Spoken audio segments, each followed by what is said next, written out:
So this is a 1961 TD21 Saloon.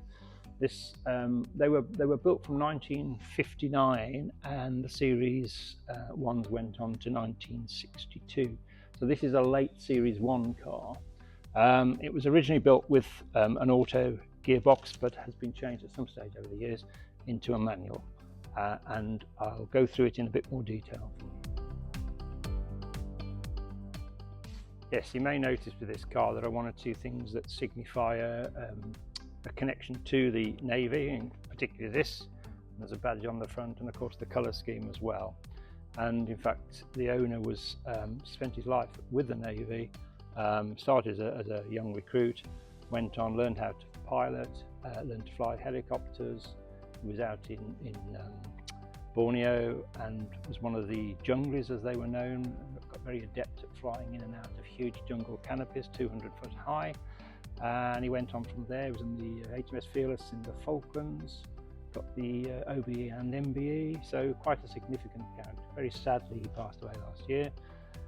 He also, at the age of 70, cycled for charity from Paris to London, and he loved his rugby, and he used to drive down to Twickenham in the Alvis. And in fact, we found this.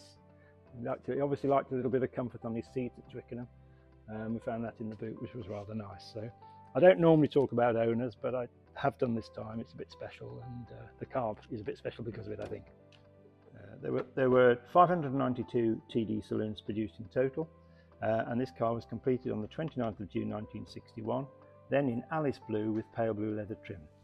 The car went to Chalice Limited dealership at Bridgewater and onto a Mrs. Henderson of Bridport.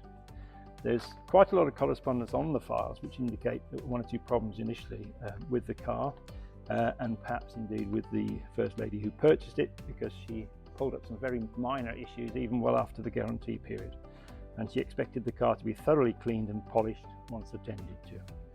It's quite interesting, the works wrote back and said as it was such an extensive list, they may not have time for a thorough clean and polish.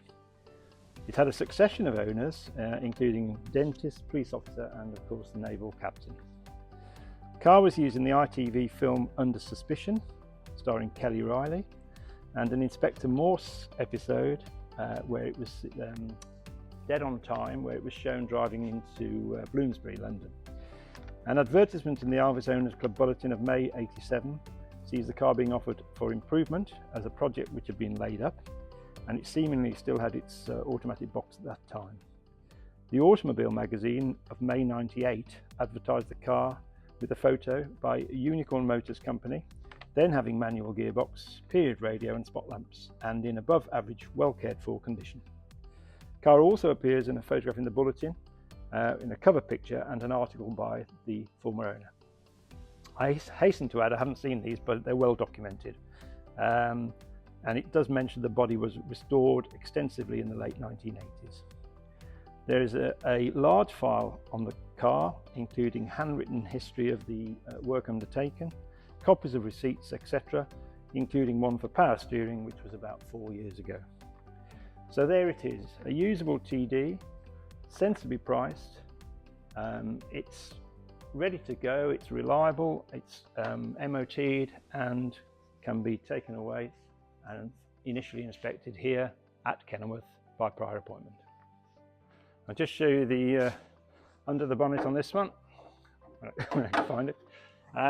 Yep, usual Alvis straight 6 3-litre engine, 115 brake horsepower, twin SU carburetors, and as I previously have mentioned, I know it's a manual gearbox now, having been auto initially, and the car has power steering. So it runs nicely, a good usable car, not a show car, but in generally sound.